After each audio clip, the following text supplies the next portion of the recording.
Hablemos de normas. Las normas son aquello que señala cómo se debe proceder con respecto a determinadas materias o asuntos. Por ejemplo, normas de convivencia o normas técnicas o normas de tránsito. Dada la enorme diversidad de asuntos en los que estas van implicando a la convivencia del ser humano, existen muchísimas normas. Sin embargo, la mayoría de ellas caben en lo que son 4 principios, como las normas jurídicas, normas éticas, normas religiosas o normas sociales. Estas son las que rigen el comportamiento humano cotidiano y que van adicionalmente en lo que son las normas técnicas, ¿ok? Que están centradas en cuestiones que van vinculadas en el mundo del trabajo. Hablemos de las normas en una sociedad. Las normas en una sociedad son evidencia de su apego y el respeto que se tiene por el ser humano y los miembros de, y hacen lo que son la convivencia más pacífica. Son el conjunto de normas que se llaman normativas y también que actúan en base a un determinado material o una determinada materia. Por ejemplo, las normas jurídicas regulan que funcione bien la justicia y las normas en el lenguaje lo que hacen es que sea empleado de manera correcta el lenguaje en las palabras. Hay diferencias entre normas y reglas. La palabra norma y regla suele usarse en conjunto, pero estas son distintas. Una norma propone la noción del deber ser y de lo que se va a basar lo que es la cuestión ética o moral. Esto es o hace que se vaya apuntando a lo que es el comportamiento humano. Sin en cambio, una regla se puntualiza en términos preciosos o equivocados, lo que las normas sustentan. A menudo las reglas regulan actividades más triviales, como pueden ser reglas del juego de mesa o reglas en un deporte. Son el conjunto de reglas que se llaman reglamento. Los reglamentos siempre deben materializarse por escrito, pues todas las personas involucradas deben conocerlas para poder respetarlas. Por ejemplo, en un hotel, casi siempre colocan en algún lugar de la habitación, a menudo detrás de la puerta, las reglas del hotel. Así todos los huéspedes pueden ver que sí está bien hacer y que no. Ejemplo, en una estación de autobuses se coloca lo que es los horarios de salida y así todos los pasajeros pueden ver lo que son los horarios de cada destino. También en un restaurante, ¿no? En qué horario sirven desayunos, en qué horario pueden servir cenas o comidas. Hablemos de algo muy importante, las normas de convivencia. Estas normas son sociales y son importantes para la educación de todas las personas. Son tan importantes como saber leer y escribir, ya que estas normas se encargan de enseñar al individuo a comportarse en paz y respeto y de manera armoniosa con lo que es el desarrollo. Las reglas básicas como el saludar, dar gracias, pedir por favor, son normas de cortesía que nos dan sentido a todos desde pequeños y nos hacen únicos. Cuando hablamos de estas normas, pues aquí la base primordial es la familia, que cuida el buen trato y el respeto que nosotros podemos ofrecer hacia con los demás, de forma responsable y disciplinaria. Si hay reglas claras y constantes, nosotros desde niños podemos ir aprendiendo que hay límites y la firmeza también de los mismos. Así también vamos a saber que no solamente el lugar que vamos a ocupar en la familia, sino que vamos a esperar de ellos. Por otra parte, los adultos necesitan ser coherentes entre lo que dicen y lo que hacen. No puede decir una persona, no robes cuando la persona se dedica a esto.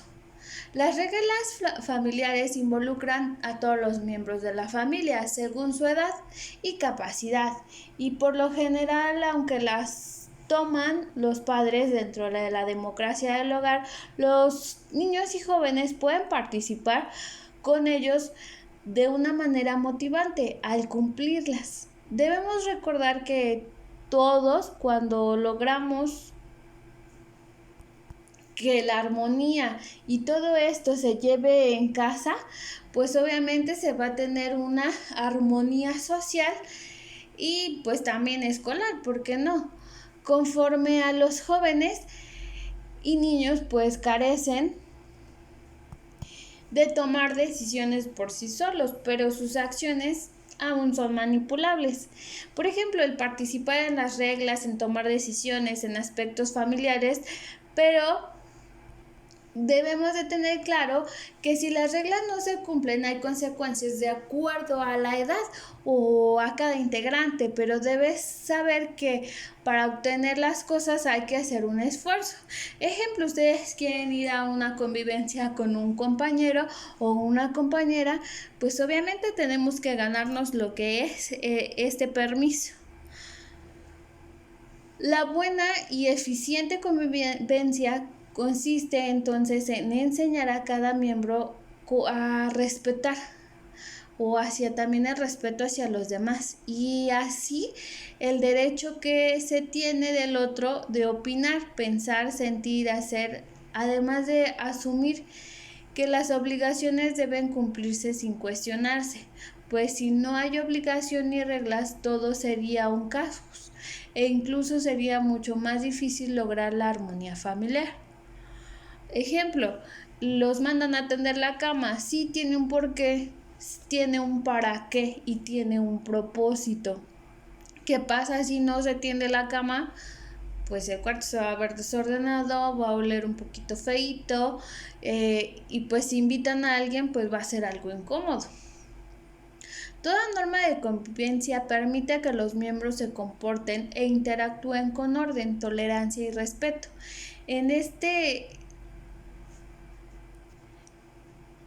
lapso de tiempo que vamos a tener, les voy a comentar algunas ejemplificaciones de normas de convivencia, comportamiento o toma de decisiones. Por ejemplo, alguna norma de convivencia básica de la convivencia social son saludar y despedirse. Si bien no se le puede forzar a nadie a demostrar esto, pues sí es algo importante si llegas a un lugar saludar y si te vas del lugar despedirte.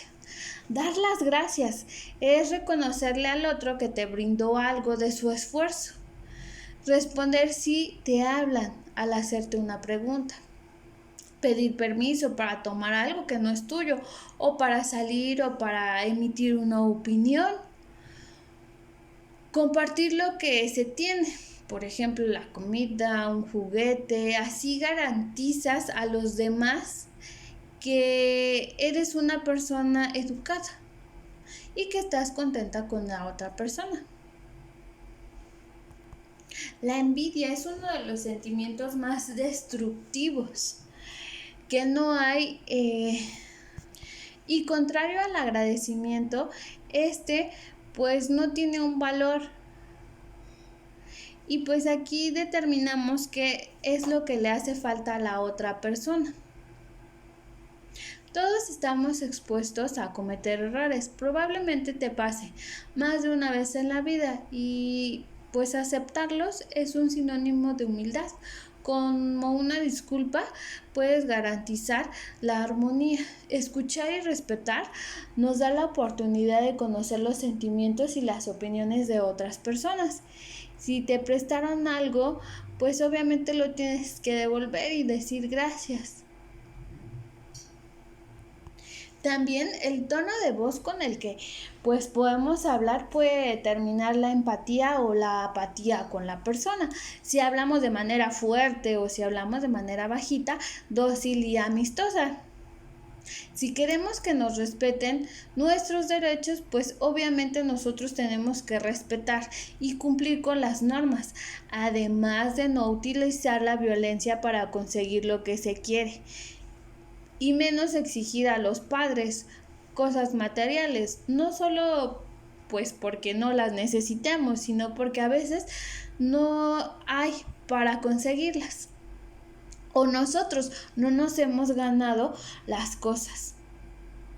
La educación y cordialidad son armas que abren las puertas del mundo, del ser educado, esperar el turno para hablar, pedir permiso, saludar, despedirse, compartir, escuchar. Son valores que nunca van a pasar de moda y que son básicamente las normas de convivencia para la sociedad. Dicho esto, las reglas de convivencia son el escudo que nos van a ayudar a ser un integrante social o un integrante familiar, también un integrante escolar. Y así pues vamos a ver las actitudes que nos importan y también nos garantizan que vayamos cultivando nuestros valores y seamos unas personas felices, llenas de una vida sana, eficiente y positiva.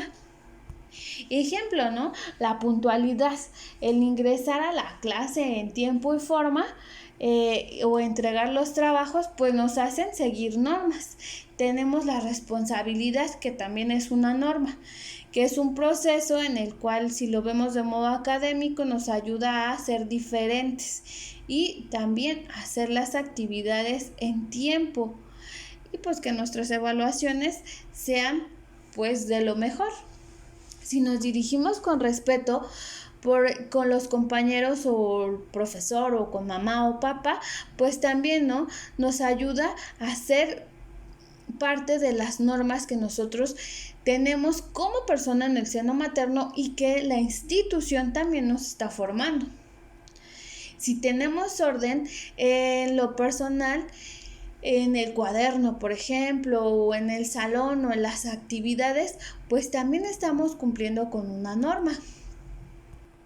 Si cumplimos con la justicia, que significa que cada cual merece,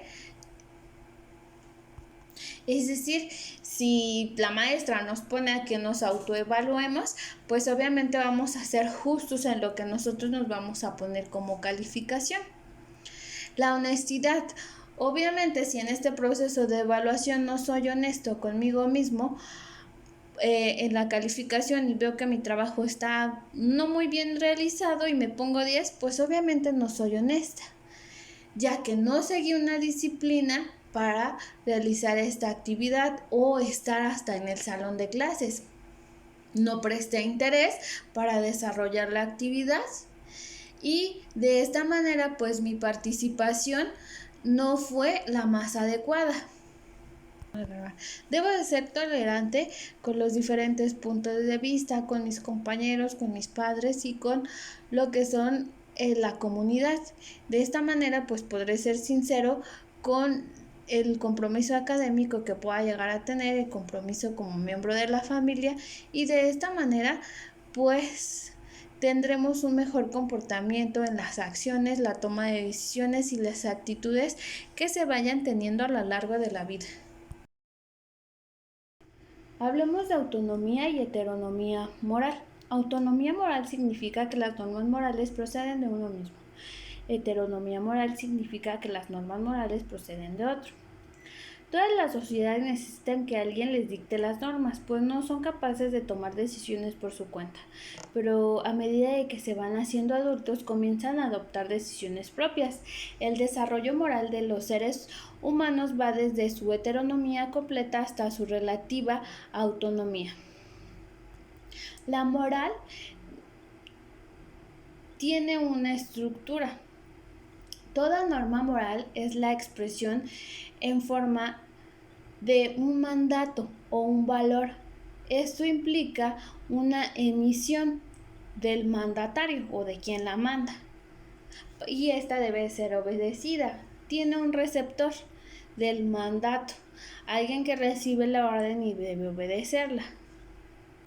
El emitor y el receptor de los mandatos o normas morales, según diversas posiciones filosóficas morales, el emisor de los mandatos morales es, por ejemplo, Dios, así lo afirman todas las religiones, la sociedad, lo afirma Augusto Comte, las clases dominantes de la sociedad, esto lo afirma Marx, el sujeto mismo que obedece, lo afirma Nietzsche, el receptor de las normas es el que debe obedecer siempre, un sujeto o un yo. La autonomía y heteronomía de emisor y receptor. Hay autonomía moral siempre en el emisor, es decir, que quien establece el mandato o norma. En el receptor, es decir, en quien ha de obedecer las normas, solo si el mismo quien las establece o si no, quien decide acatarlas o obedecerlas libremente. Las normas morales y libertad, la conciencia moral. El hombre es libre, tiene capacidad para elegir dentro de ciertos límites sus circunstancias, qué hacer con su vida y qué normas darse o actuar o acatar libremente, y ello según su conciencia moral, que es el conjunto de valores básicos interiores por el sujeto a partir de las sociedades que permita distinguir el bien del mal y guiar su conducta. La cuestión ahora es observar cómo la conciencia moral aún ha estado sometida a un aprendizaje social. Entonces se entiende como autonomía a la capacidad de decir de manera propia o independiente algo, sin la influencia de terceros. Ok, yo soy autónomo porque yo actúo por mi propia cuenta, no necesito de alguien más para. Este término se aplica dentro del pensamiento filosófico, es decir, la ética o de la psicología. ¿Vale? Entonces, dentro de la psicología y la ética, también de aquí salen cuestiones, por ejemplo, legales o políticas, o el significado y semejanza de vínculos y capacidades. Por ejemplo, en el desarrollo cognitivo, es decir, de la mente, y en lo emocional, las personas autónomas se convierten en seres que tienen cualidades. Estas cualidades son marcadas y pues obviamente definen al individuo. Cuando somos niños y adolescentes somos seres vulnerables, que en gran medida dependemos de decisiones de nuestros padres, lo que en materia jurídica consagra a la patria potestad. Tanto para la lógica como para lo afectivo somos dependientes de un tercero, no somos autónomos al 100%. Los individuos o adultos así poseen una capacidad autónoma que los convierten en sujetos de derecho o de personas que son capaces de tomar una propia decisión sin consultar antes a nadie. Al contrario de la heteronomía, ¿no? Que es depender de alguien o que pone en riesgo la libertad de alguna manera, y esta libertad ya te da como tal obligaciones y responsabilidad, también te da un rango de madurez, esto en la adultez. Por ejemplo, la autonomía moral. La autonomía moral es la capacidad de juzgar moralmente a una acción o una situación o un evento, y así vamos determinando de qué se trata algo y si lo vamos a aceptar o no lo vamos a aceptar. La moralidad es susceptible a la presión de los pares, ¿ok? Cada individuo posee criterios ya bien formados y está consciente de una capacidad de tomar decisiones, y se espera que fuese de una autonomía moral. Es decir, que no cambie de opinión en cualquier otro momento. Tenemos autonomía de voluntad. La autonomía de voluntad es un principio básico y primordial en los derechos. Es decir, aquí se puede expresar, se puede manifestar sin presencia de alguna coacción, es decir, de otra persona que influya en ti. De esta manera la propia persona genera su propio bien y también genera un propio deseo de negociar y tener un contenido y un efecto. Entonces, autonomía y heteronomía. La heteronomía es lo contrario a la autonomía. Es la necesidad de que los preceptos y determinaciones de un individuo, sociedad u organización provengan de otro. Visto así, se trata de una forma de dependencia cuando no se es sumiso, ya que los criterios de otros son los que resultan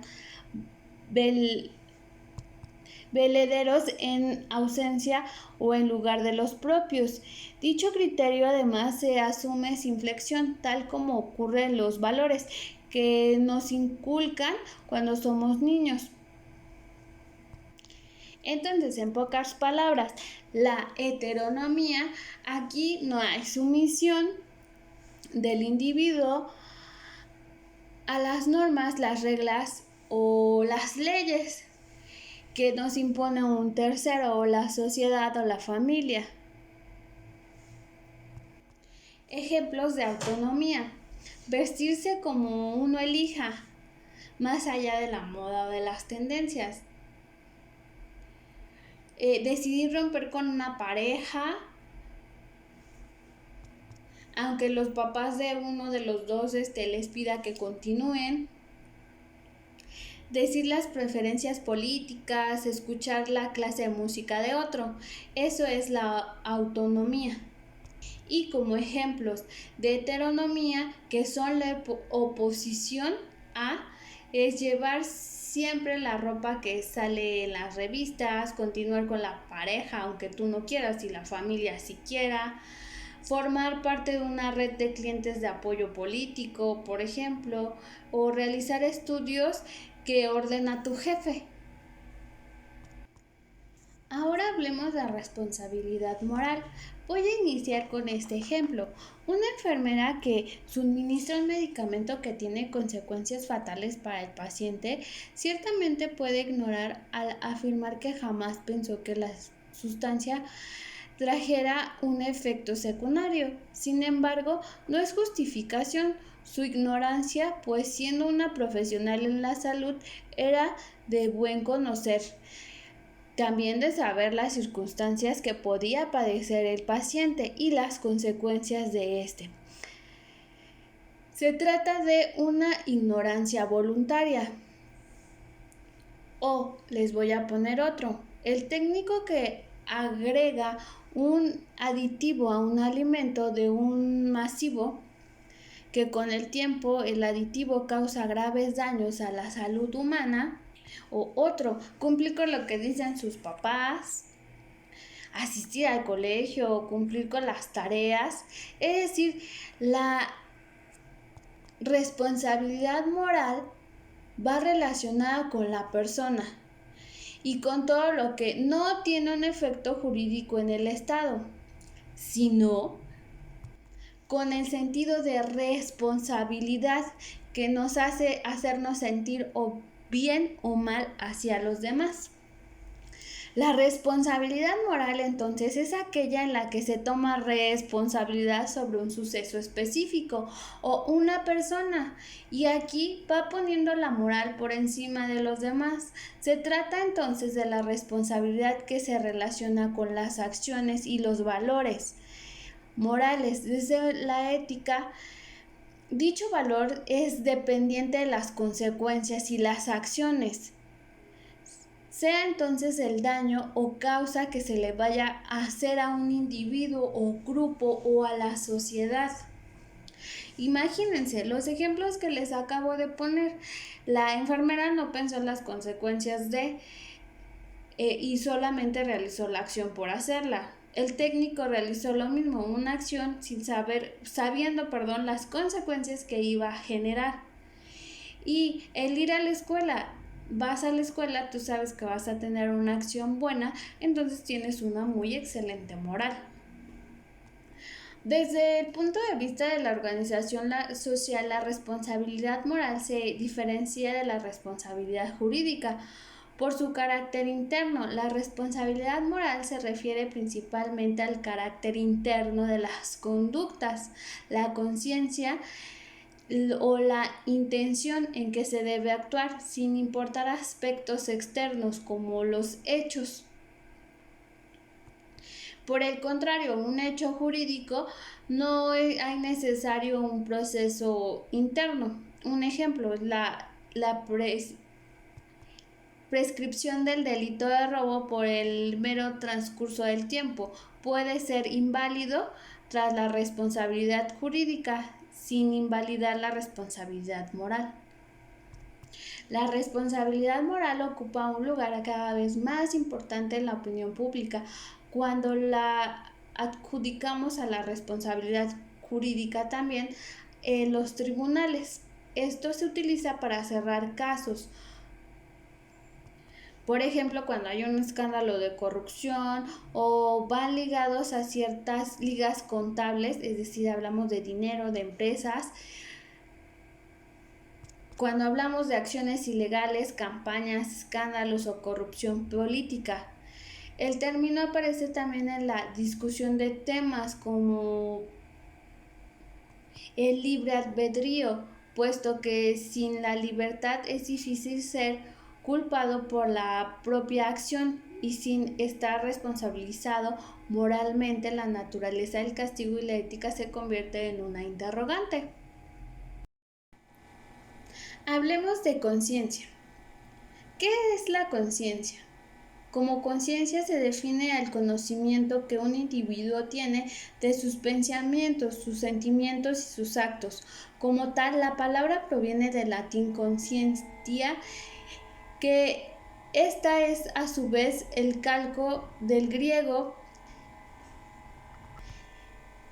syneidesis, compuesto por los prefijos sin, que significa con, y eidesis, que traduce a conocimiento, es decir, conocimiento. La conciencia es la capacidad propia de los seres humanos de reconocer a sí mismo o de tener conocimiento y percepción de su propia existencia y de su entorno.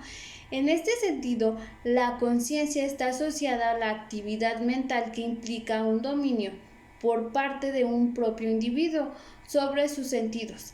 Así, una persona con conciencia es aquella que tiene conocimiento de lo que ocurre consigo y su entorno, mientras que la inconsciente supone que las personas no sean capaces de percibir lo que le sucede ni lo que le pasa a su alrededor.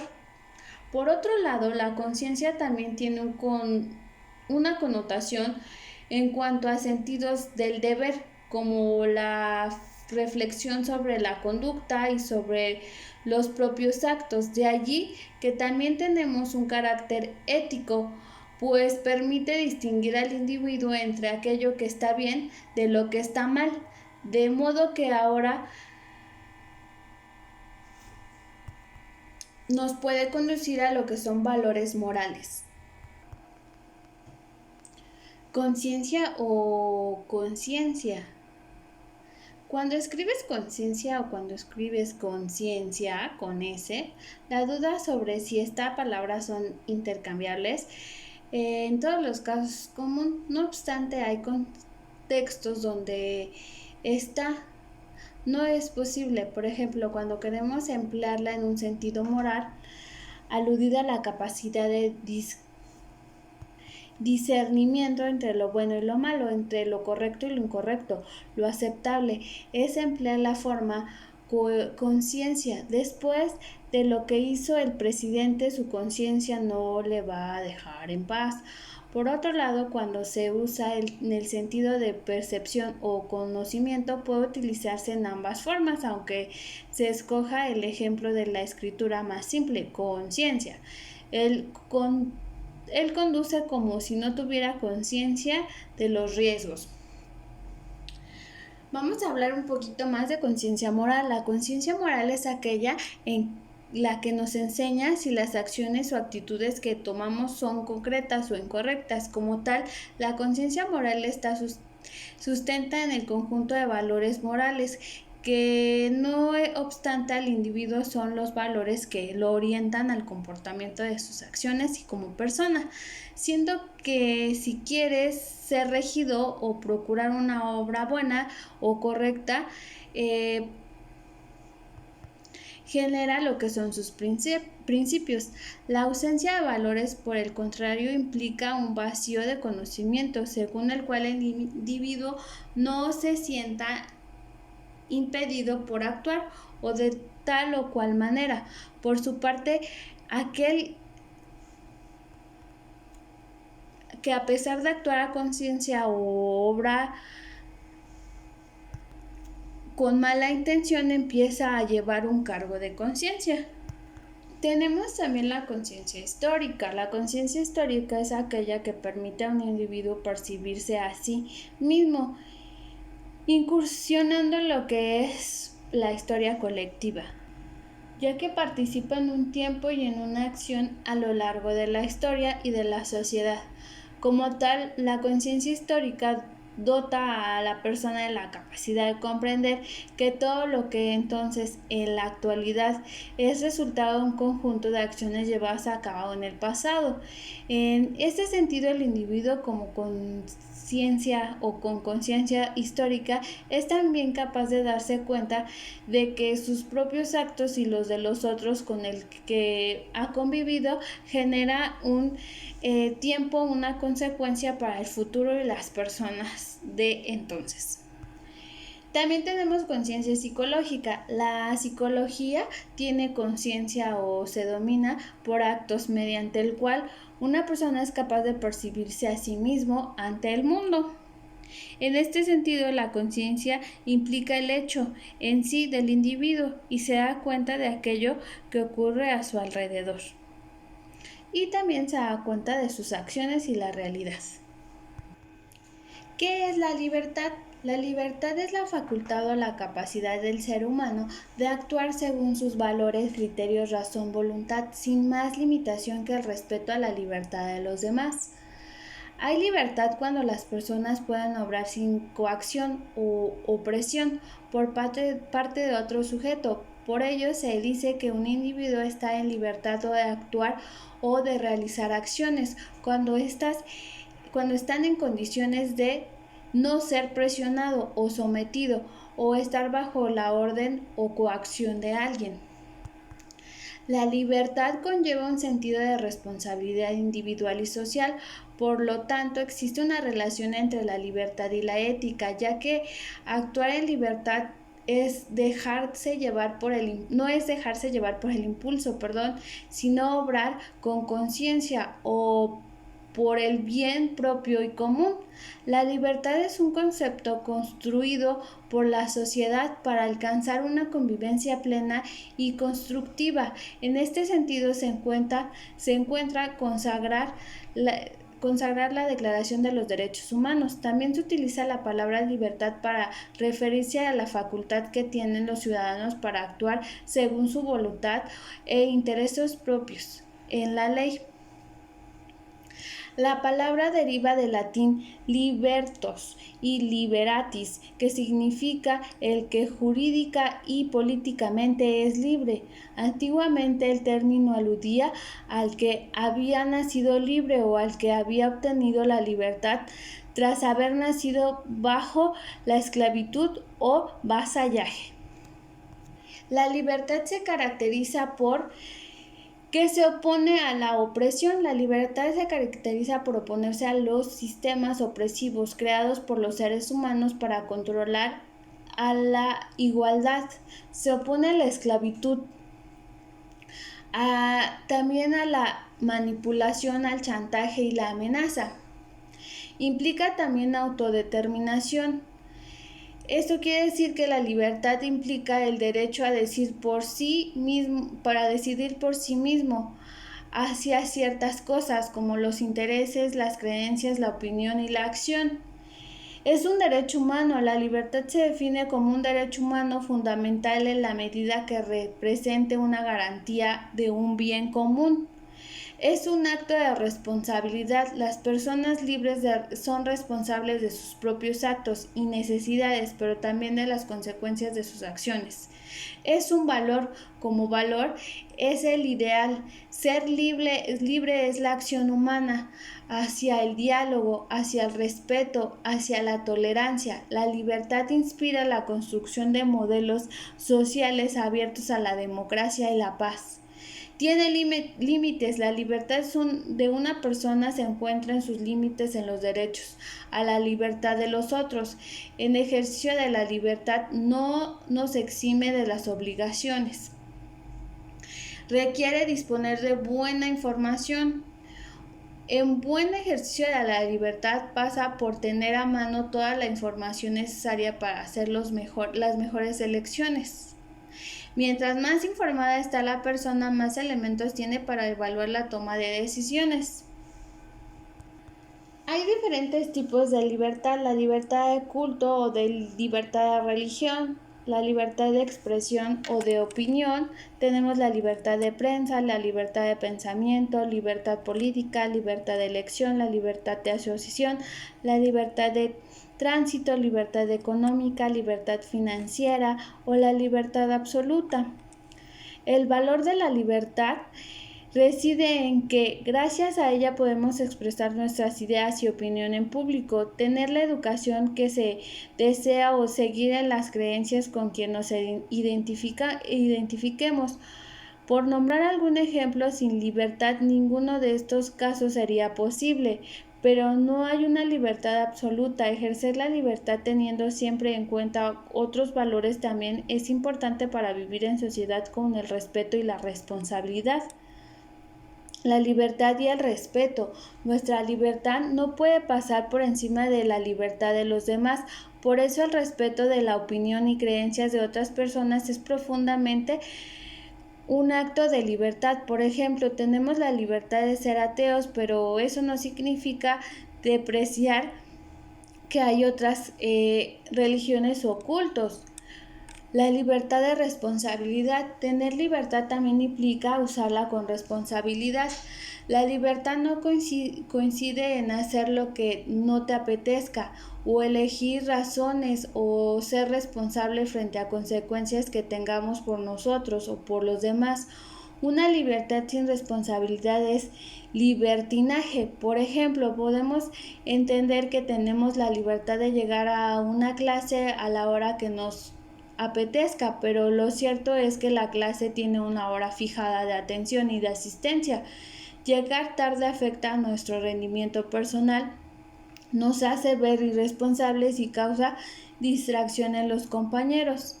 Asistir a la hora marcada es un acto de libertad, responsabilidad que nos ayuda a ser mejor personas y tener cualidades.